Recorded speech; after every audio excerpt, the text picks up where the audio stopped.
कोई भी चालक है, चालक को यदि हम Q आवेश देते हैं, चालक को यदि Q आवेश देंगे तो ये Q आवेश डिपेंड किस पर करेगा? चालक के एक स्थान से दूसरे स्थान तक आवेश को जाना है तो उसके लिए डिपेंडेंसी क्या होती है कि विभवांतर उत्पन्न होना चाहिए। क्या उत्पन्न होना चाहिए? विभवांतर उत्पन्न होना चाहिए। ठीक है, यानी कि चार्ज जो है, आवेश जो है वो विभवांतर पर डिपेंड करेगा। ठीक है ना? आवेश का प्रवाह कब होता है? जब विभवांतर होता है। ठीक है, आवेश का प्रवाह कब होता है? जब विभवांतर होता है, तभी आवेश का प्रवाह होता है। तो इसलिए जो चालक का आवेश होगा वो विभवांतर के क्या होगा?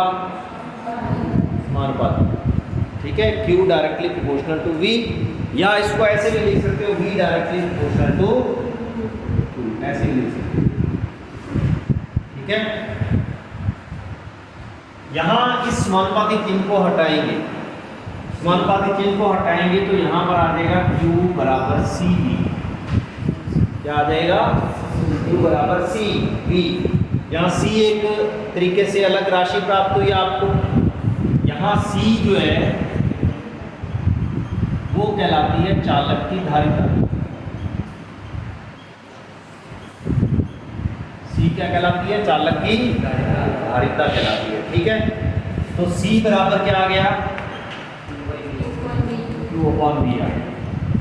अब चालक की धारिता की परिभाषा हम देखें।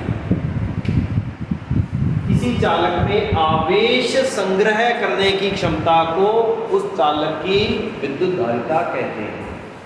ठीक है, किसी चालक में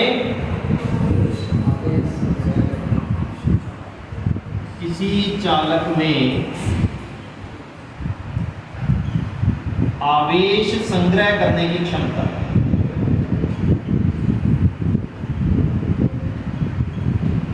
आवेश संग्रह करने की क्षमता को विद्युत धारिता कहते हैं।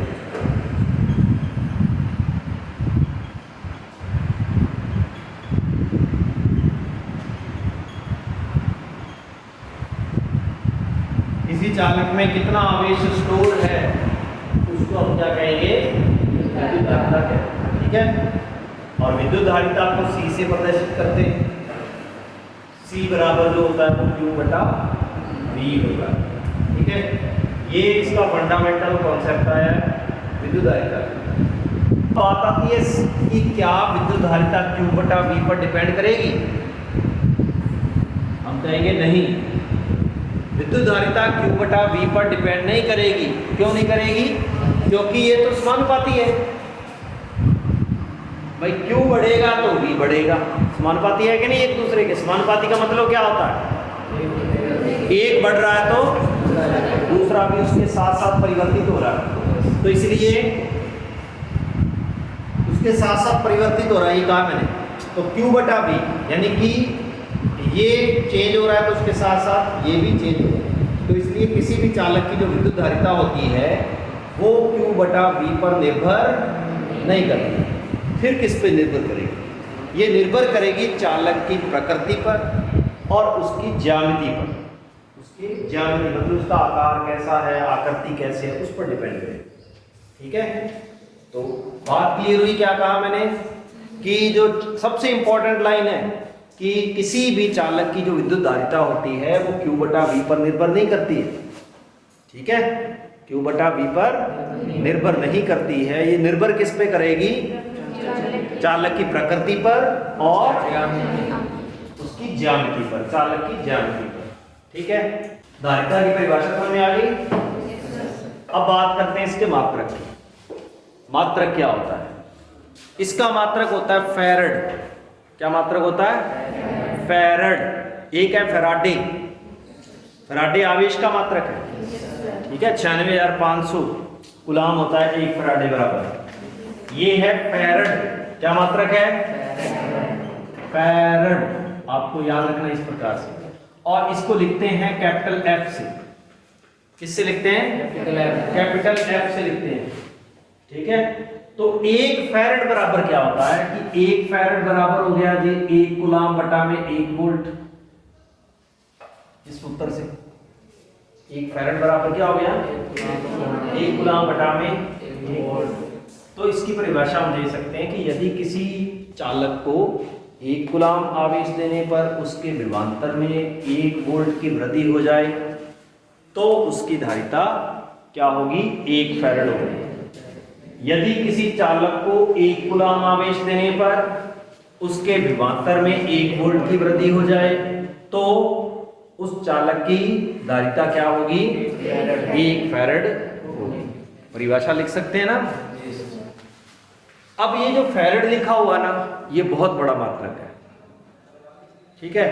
इतना बड़ा मात्रक है कि हम फैरेड मात्रक की कोई भी राशि नहीं ले सकते। पृथ्वी की जो धारिता होती है वो हम अनंत कहते हैं, लेकिन होती है 711 माइक्रोफैरड। कितनी होती है 711 माइक्रोफैरड। किसमें निकाला माइक्रो में 700 फैरेड माइक्रोफैरड कहा ना आपने 711 माइक्रोफैरड। तो मतलब उसी को हम अनंत मान के चल रहे हैं। फिर हमारे लिए तो वही अनंत है, 711 माइक्रोफैरड हमारे लिए अनंत है। पृथ्वी कितनी बड़ी है बहुत बड़ी है ना। फैरेड तो बहुत बड़ा मात्रक होता है, लेकिन इसके छोटे मात्रक क्या क्या होते हैं। 1 मिली फैरेड ले सकते हैं तो 10 की घात -3 फैरेड हो गई। 1 माइक्रोफैरेड ले लेंगे तो 10 की घात -6 फैरेड हो गई। 1 पिको नैनो कर दो, नैनो फैरेड कर दो 10 की घात -9 हो गए। 1 पिको कर दो तो 10 की घात -12 हो गई। आपको जो न्यूमेरिकल्स के अंदर क्वेश्चन मिलेंगे वो 3 इसके मिलेंगे, या तो माइक्रोफैरेड में, नैनो में या पिको में। तो इसलिए ये तीनों याद होने चाहिए अच्छे तरीके से, इसको भूल मत जाना।